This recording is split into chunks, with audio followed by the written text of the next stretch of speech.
ഇത് യൂട്രസ് റിമൂവലിനായിട്ട് ഉപയോഗിക്കുന്നതാണ്. ഹോസ്പിറ്റലിൽ നമ്മൾ സ്ത്രീകളിലേക്ക് യൂട്രസ് റിമൂവലിന് വേണ്ടിയിട്ടുള്ള ഒരു എക്യുപ്മെൻറ്റ് വരെ നമ്മളിവിടെ ഉണ്ടാക്കിയെടുക്കുന്നുണ്ട്. ഇത് റിട്രാക്ടറാണ്. സർജറി സമയത്തൊക്കെ തൊലി കയറി കഴിഞ്ഞാൽ തൊലിനെ അകത്താനൊക്കെ ആയിട്ട് ഉപയോഗിക്കുന്നതാണ്. അപ്പോൾ ഇതാണ് നീഡിൽ ഹോൾഡർ. നമ്മൾ ഓപ്പറേഷനൊക്കെ ചെയ്യുന്ന സമയത്ത് ആ ഒരു സൂചിയൊക്കെ പിടിച്ച് വലിക്കാനായിട്ട് ഉപയോഗിക്കുന്ന ആ ഒരു ഹോൾഡറാണിത്. നമ്മുടെയൊക്കെ ശരീരത്തിലുള്ള എല്ല് പൊട്ടിച്ചെടുക്കാനുള്ള ഒരു എക്യുപ്മെൻ്റ് ആണിത്, ഒരു സർജിക്കൽ എക്യുപ്മെൻറ്റ്. പിന്നെ ഇത് കരിസൺ പഞ്ചാണ്. എൻ്റെ പേര് കരിസൺ പഞ്ച്. ഓക്കെ, ഇതെന്തിനാണ് ഉപയോഗിക്കുന്നത്? നമ്മൾ സർജിക്കലിന് വേണ്ടി ഉപയോഗിക്കുന്ന മറ്റൊരു എക്യുപ്മെൻ്റ് ആണ്. ഇതിൻ്റെ ഏറ്റവും എൻഡിലായിട്ട് ഒരു കുഞ്ഞു ഹോളുണ്ട്. ഈ കാണുന്ന സർജിക്കൽ എക്യുപ്മെന്റ് ഉപയോഗിച്ച് വളരെ മൈന്യൂട്ട് ആയിട്ടുള്ള ഹെയർ പോലും പോയിന്റ് ഔട്ട് ചെയ്ത് പ്ലക്ക് ചെയ്യാൻ പറ്റും. ഇത് നിബ്ലറാണ്.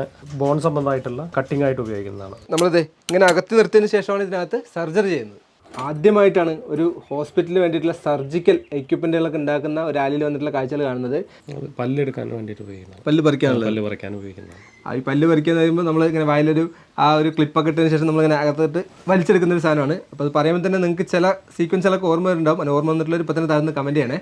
ഇതെല്ലാം സർജിക്കൽ എക്യുപ്മെന്റ്സ് ആണ്. ഇത്രയും മൈന്യൂട്ട് ആയിട്ടുള്ള സർജിക്കൽ എക്യുപ്മെന്റ് എങ്ങനെ ഉണ്ടാക്കുന്നത് നിങ്ങൾ കണ്ടിട്ടുണ്ടോ? ഈ വീഡിയോയ്ക്ക് താഴെ കാണുന്ന പ്ലേ ഐക്കണിൽ ക്ലിക്ക് ചെയ്താൽ ഇതിൻ്റെ ഫുൾ വീഡിയോ കാണാം.